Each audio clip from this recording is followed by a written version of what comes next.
to be a victim. Hey, what happened? I don't know. Did you just come home? Yeah, I was down the street walking my dog and they shot him. This is 22-year-old Alyssa Blackburn, and she just She does not look 22. She looks like a fucking old age returned home from walking her dog to find her boyfriend shot and barely alive. That's it. Yo. I don't know. I couldn't touch my kids. For real. When deputies arrived, Alyssa would initially claim his injuries were from a violent drive-by just minutes earlier. But it wouldn't take long for them to start noticing holes in her story. She's frantic. I think she knows more than what she is saying. I said the same thing. I was like, for all we know, she smoked his ass. What deputies didn't realize at the time was that Alyssa never walked her dog. In reality, she had been right there, witnessing the entire shooting up close.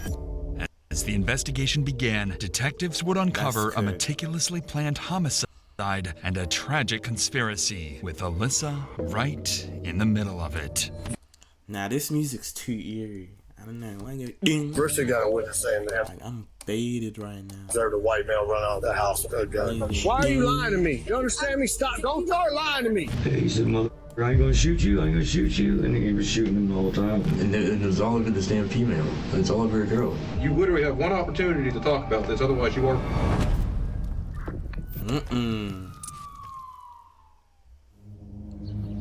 On October 29th, 2022, the Escambia County Sheriff's Office received multiple 911 calls from frantic residents on the 1100 block of Medford Avenue. Earlier that morning, a driver in a black sedan had reportedly opened fire on a home in a small neighborhood. Hours later, at around 2:00 p.m., the sound of gunshots would be heard again, but this time followed by a young man's anguished cries for help.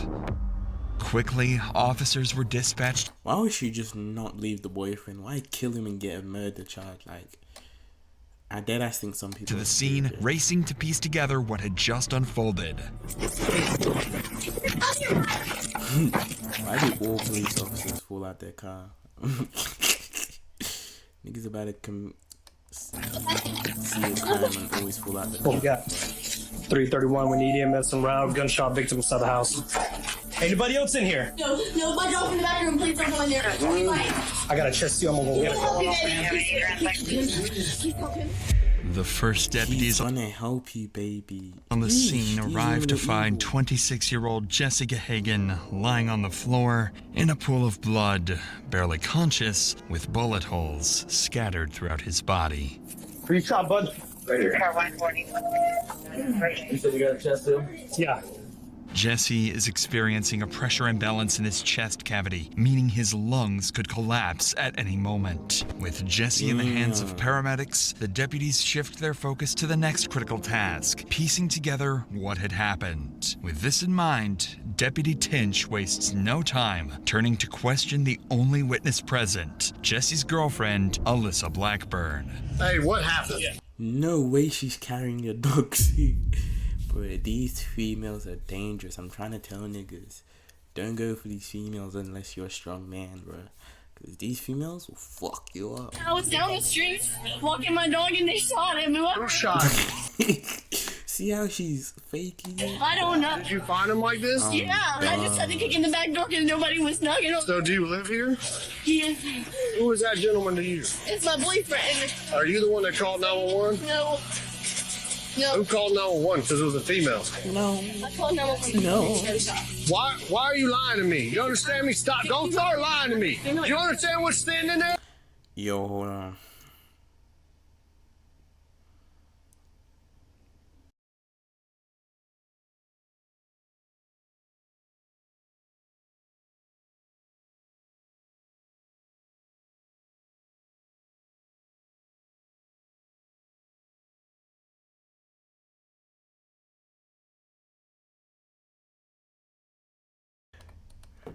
Fucking donut.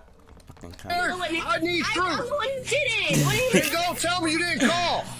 You're gonna get me shot out here. You realize that? We're Montclair.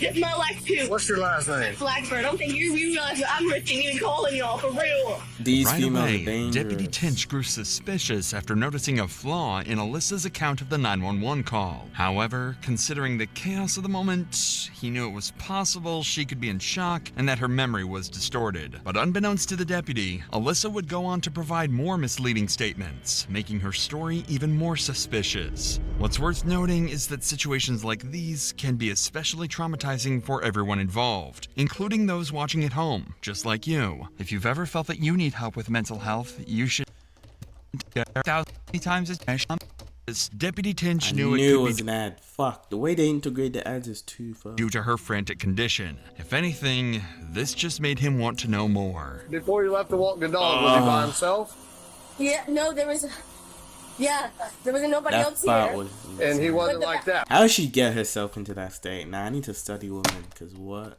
right? No, he was not like that. He was fine. He was in the room, and he was not bleeding on the ground. Who else lives here? How is she This is, convinced herself to cry? I don't even know whose house this is. I just got here like 2 days ago. Real shit. I swear to God, I just moved here. All my stuff's in that back bedroom, but my dog's in there. According to Alyssa, the shooting occurred in the small window of time while she was walking her dog. But none of this would matter to her, as her boyfriend would be carried out in a stretcher unconscious. What, the glass, was it broken before you left? Was it out here when you left to walk the dog? Okay. Oh my God. You mean, oh my God, you fucking shot the dude. Like, Really, nigga? the fuck? Up over here. Sure. You fucking shot him. It's likely fuck. Alyssa, in this moment, believed Jesse had passed away. First responders were using what's called a soft stretcher, not too different in appearance to a body bag used when the victim is dead. However, Jesse is still alive. He was suffering from multiple gunshot wounds and was slipping in and out of consciousness. He appeared to have been shot in the upper abdomen. Slipping in and out of consciousness. How does that happen, sir? You're dead, but then you go back to life. That's fine. And leg and was in critical condition. As paramedics loaded Jesse into the ambulance, preparing to take him to the hospital, deputies could finally give Alyssa their full attention, as she was the only witness so far who could give them a lead. But soon, officers would begin to suspect that Alyssa wasn't the innocent victim she portrayed herself as.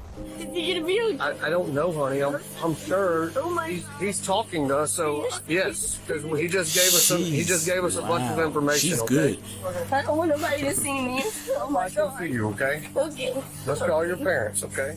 Due to Alyssa's seemingly frantic condition, deputies were unable to get any more information from her beyond what she had already recounted. So in an attempt to make sense of the situation, deputies on scene began sharing the information they had gathered, and they quickly started to notice some intriguing details. So I wonder if earlier it was a drive-by. This was Target House, and then maybe somebody came back. Bro, it looks like he got shot in the house. That's what I'm saying. Oh. Yeah, they're casing dog. Oh, it looked like he got shot in the house. Yeah, that's what I'm saying. Whoever, either they bucked up in the house or they know him and let him in the house. Yeah, but her time frame is way off, bro. That's the problem. Is she's like, I asked her who called. She's like, not me. I'm like, it was a female. She said And it she was like, was okay, me. I called. And then I said, stop fucking lying to me. This is serious. She's saying that she left to go walk the dog, came home to this. And the time frame is not 4 hours ago. Because she's saying she heard the shots. So it wasn't the. I guarantee you it was. We can find some cameras. Clearly, Alyssa's story wasn't adding up, and despite her exaggerated crying, officers were growing more convinced that she might have somehow been involved. But without definitive evidence to prove her role in the crime, these suspicions would remain as just that, suspicions, for now. So, officers, determined to find something concrete, would begin searching the neighborhood. That's when Deputy Brissette encountered a neighbor who would claim to have seen everything. I heard 2 gunshots about 10 o'clock this morning, and I saw a little black car. But come and go and come back. You know, I don't know if they had anything to do with it, but it was like they just took off from right over here. Did you hear some gunshots? Yeah, I heard 4 of them. Over here? I just seen a black boy and a white boy just get in the car, and I seen the white boy come out with the gun in his hand. What kind of vehicle? white it's like boy? a beat up, old school looking Toyota Camry. And he came out the door. Wait, but did she shoot the nigga or He what? said, I told them motherfuckers don't want to play with me. Was it a black boy or a white boy that got shot? White guy got shot. Ooh, The one that lived with there. the tattoos. Yeah, Yeah, that's who. They always going I back and forth. with different people. Mm-hmm. Okay. Yeah. Have you ever seen that car in the area before? That white guy? Always there. The camera's always there. Yeah. What these witnesses just revealed was critical. According to them, shortly before the shooting, a beat-up Toyota Camry pulled into the driveway of Alyssa's house. Two men stepped out, one white, one black, and made their way towards the home. Additionally, one witness noticed something even more alarming. The white male was armed, and moments after they entered the house, gunfire erupted, echoing throughout the neighborhood. Oh, wait, so how's this Alyssa? With this tying into new information at hand, deputies could finally narrow their focus to two prime suspects, who for now would remain unidentified. As for Alyssa, her role in the investigation was still unclear. It still made no sense why she felt the need to lie about her story. And given Alyssa's emotional state, it was impossible to get anything valuable out of her, so her parents were allowed on the scene to help her calm down. In the meantime, deputies would notice the biggest flaw in Alyssa's story yet. She was in that fucking house when it happened. So she did it? No. Bristol got a witness saying that they observed a white male run out of the house with a gun. Oh, okay. This house is not just 2 days lived in. Hang on. Right. There's other people that live there. Right. Oh, So who are other people that they? This deputy just picked up on a very important realization. The house Alyssa claimed she moved into with Jesse only 2 days ago looked well lived in, contradicting her entire story. With this new suspicious clue, Deputy Davidson devised a genius solution to finally determine if she was just an innocent witness or if she had a bigger role in the shooting. If I ask if lives here and she says no, she's lying. Why would she lie? Okay, I'm just gonna go for it. Does anybody else live here with you and Jesse? I don't know who lives here and who don't, because there's people here all in and out all the time. I'm not gonna lie to you. There's a dude named, I mean, he sleeps on the couch sometimes, I guess. I don't know. Because he was like, I've been ready to stay here, he stayed in tip, but the way they were talking, it sounded like he just got here. You know what I mean? Like, they haven't been there that long. Alyssa finally cracks, admitting that one of Jesse's friends was living in the house with them. This is important because he could potentially be another witness to the shooting or even a suspect. Deputy Davidson would go on to press Alyssa for more information about this friend, but to no avail. And with nothing else to go on, deputies reached a dead end in their investigation. So far, they knew that two unidentified men had carried out the shooting of Jesse and fled the scene in a black Toyota Camry. They also discovered that others had been living in the house with Alyssa and Jesse, opening up possibilities for even more witnesses and suspects. Lastly, Alyssa's account of events had proven quite unreliable due to her frantic condition. So with the on-scene investigation at its end, Jesse clinging to life in the hospital, and Alyssa the only immediate witness, the next move was clear. Take Alyssa to the police station for a formal interrogation and get to the bottom of whatever she's hiding. An hour later, Alyssa and her mom would be transported to the police station and placed inside an interrogation room while detectives gathered all the evidence from deputies. Alyssa doesn't know it yet, but this interrogation would go far worse than she could have ever imagined. God. Don't touch me! Don't you touch me! Whoa. There's no reason they have to talk to us by themselves. There's a camera in here. There's audio in here. We can hear everything. Yeah. There's no reason they have to talk to us by themselves. You're right. Alyssa realizes she's being recorded and immediately makes her mom aware. It's clear this isn't her first time in an interrogation room.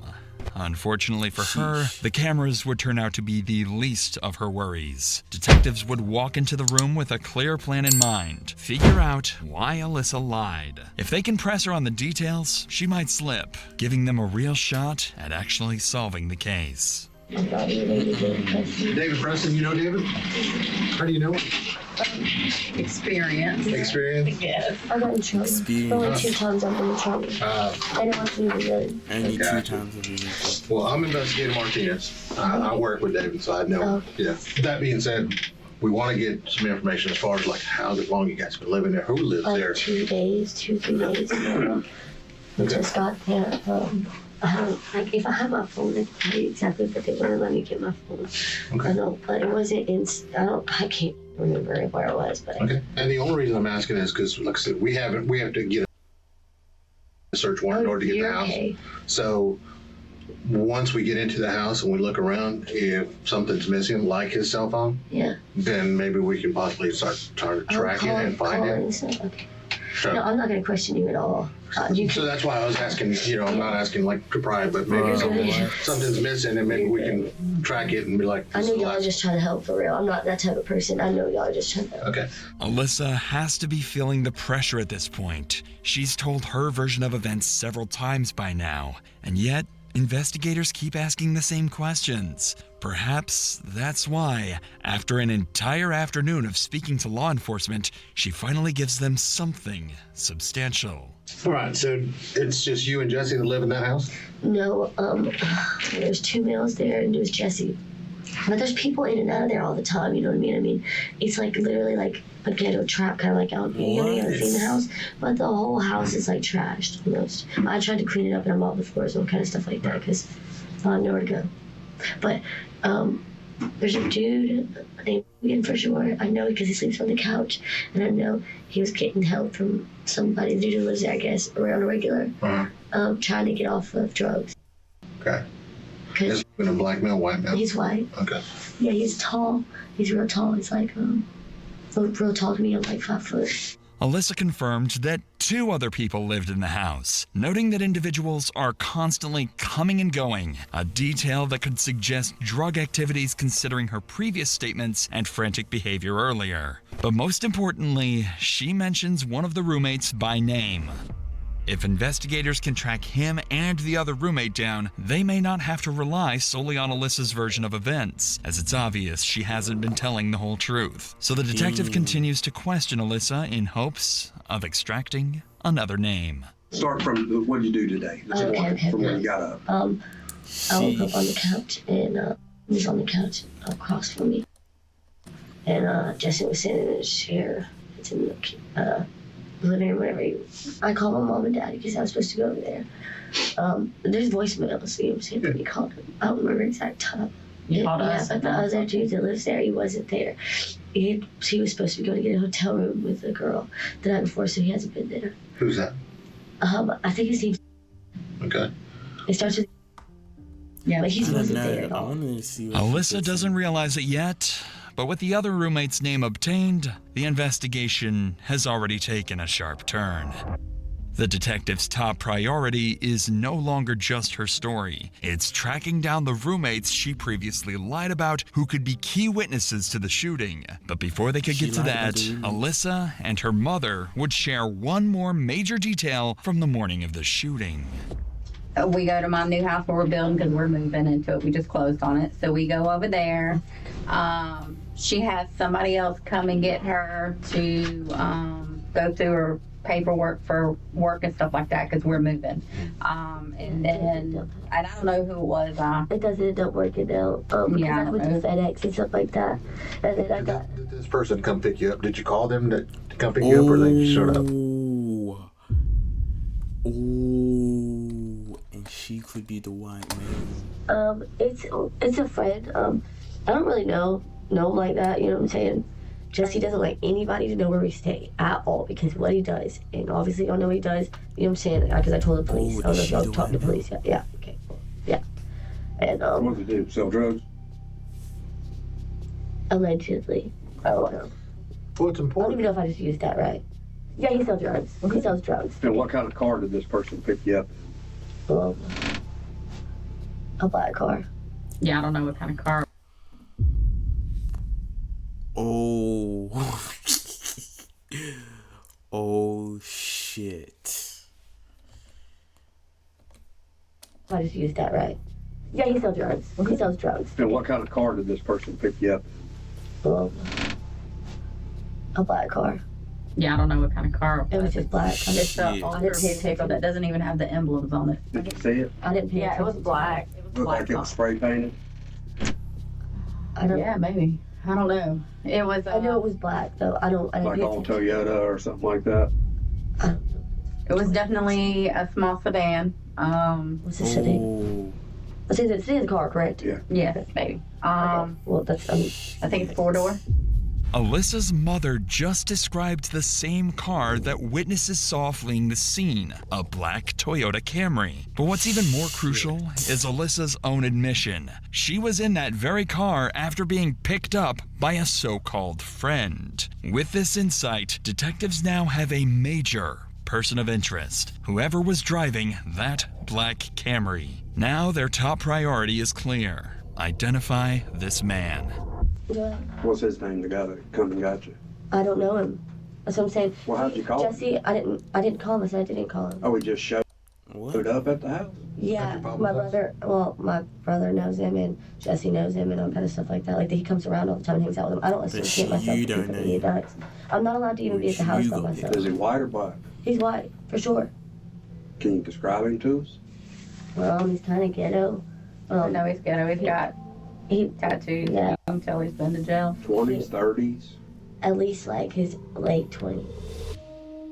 Despite the vague description, detectives can now confirm the driver of the black Camry is a white male in his late 20s with tattoos. Combined with all the other information, these details are enough for detectives to begin searching. But before detectives wrap up Alyssa's interview, they would have to deliver the tragic news of what happened to Jesse. I did just get off the phone with the doctor's office, and he did not survive.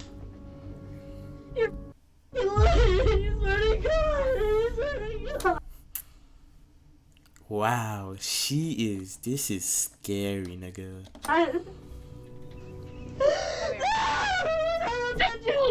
How you gonna kill him and cry like that? And kill him again. Don't fucking touch me. We can't leave. Can I leave? God, he did. Yes, God!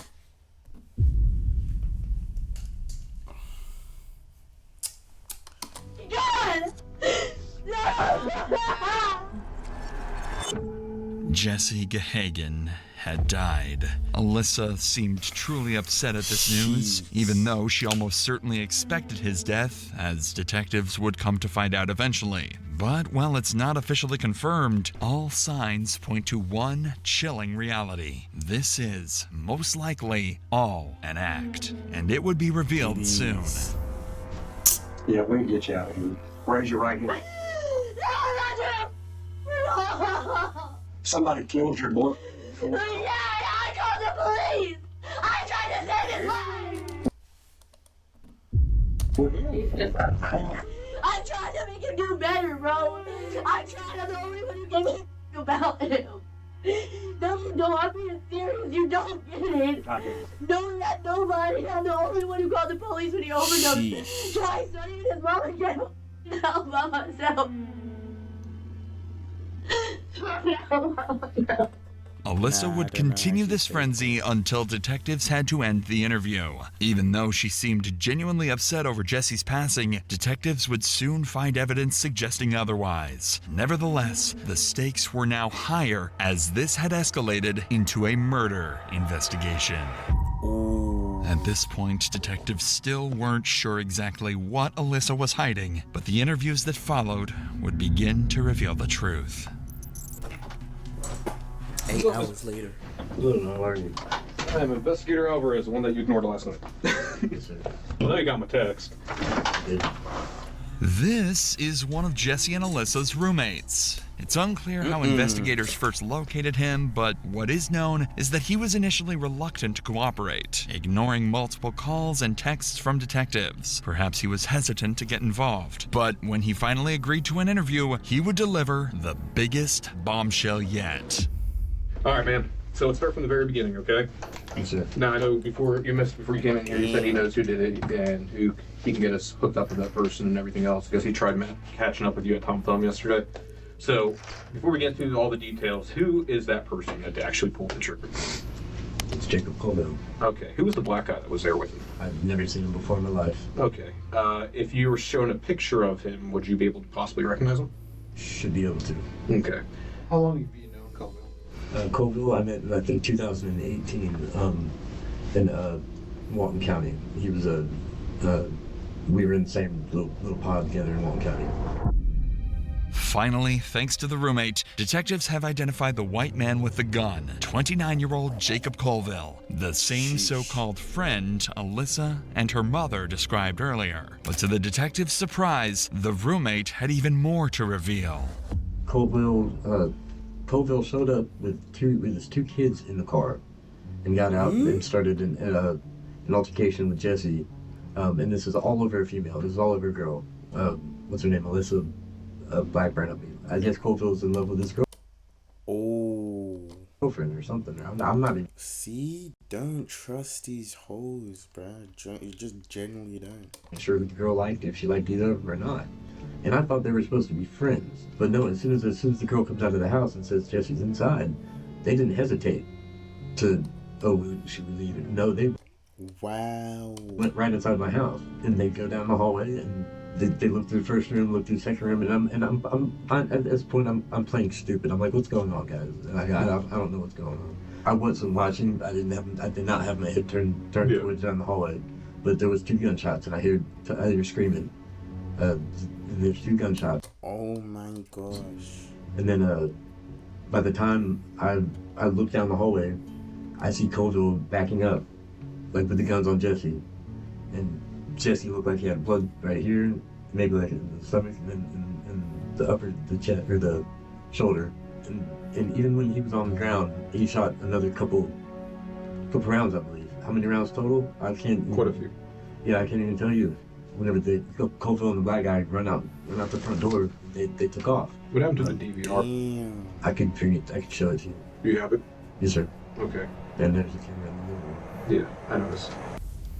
What the roommate just revealed to detectives is everything they need to crack this case. It appears that Jesse's murder stemmed from a long-standing conflict that began in an altercation between Jacob and Jesse, likely during the drive-by incident reported earlier that morning, followed by Jacob returning an hour later to fatally shoot Jesse. Meanwhile, Alyssa not only fabricated her entire version of events, but the whole altercation centered around her. According to the roommate, she was in a love triangle with Jesse and Jacob that turned deadly. It's likely that Alyssa had grown fed up with Jesse before orchestrating the shooting with her friend, or perhaps lover, Jacob. This finally explains why Alyssa had been lying all along. She wasn't just a witness, she was an accomplice to murder. Fortunately, the roommate had the shooting recorded on surveillance camera and agreed to hand it over to investigators, providing them with undeniable evidence to bring the killer trio to justice. This incredible stroke of good fortune would continue when the roommate successfully identified Jacob's accomplice from a photo lineup of known offenders. He was 44-year-old Lawrence Bonner Jr. How are you 44 still shooting, robbing niggas? Like, bro, go look after your kids, man. You have a family. The Escambia County Sheriff's Department quickly launched a statewide manhunt, alerting police to stations and the public to be on the lookout. Not long after, authorities would make a critical discovery. The black Toyota Camry had been found underneath the mobile highway bridge over 11 Mile Creek, burned down to the frame. While the search for the assailants continued, detectives wanted to solidify their case against Alyssa, so they would bring in the other roommate she mentioned earlier, and he would reveal crucial details about Alyssa's sinister role in her boyfriend's murder. that little black Toyota Camry or Avalon or whatever it was, you know, the car they showed up in? Yes. Whose car is that? I think it's Koval's. He burned it. So. He what? He burned it. Did he? Well, yeah. So do you remember any of the conversation that was going on in the house? Like when they come back, you told them that Jesse's hiding in the back, correct? Yeah. Okay. What was being said after that? Nothing. They were so quiet. Okay. They were just creeping through the house looking for Jesse, and they didn't find him at first. You remember seeing Alyssa come in with a gun? Who? Alyssa, his girlfriend, Jesse's? No. When she first walks into the house and you're on the couch, you know, she's holding a gun because we have the DVR. Yeah, I didn't notice. She's holding the gun. Koval did say to Jesse, he said, I ain't gonna shoot you, and he was shooting him the whole time. You know, cause Jesse, he said, I ain't gonna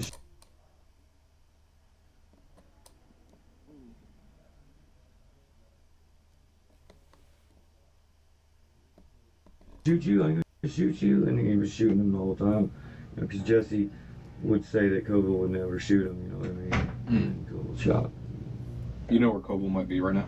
Damn. I have absolutely no idea, man. Well, we already have one of the three, so. Oh, do you? Yeah.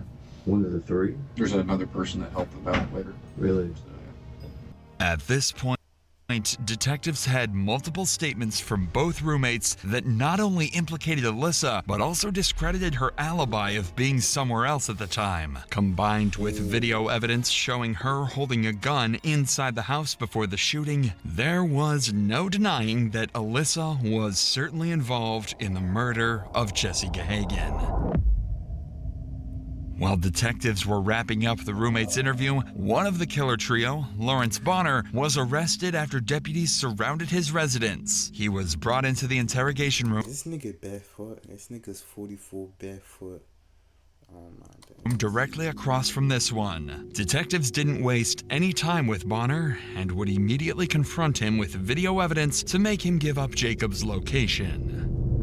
we want to know why he reached out to you, what he told you, because we already know you participated there. We know you didn't pull a trigger. But at this point, you literally have one opportunity to talk about this, otherwise you are, and I'm going to be very straight with you. And if you want to see the video. Yeah, we'll show you the video if you want to see it. I'll show it. Okay. You text, no, they just asked if I wanted it. Perfect.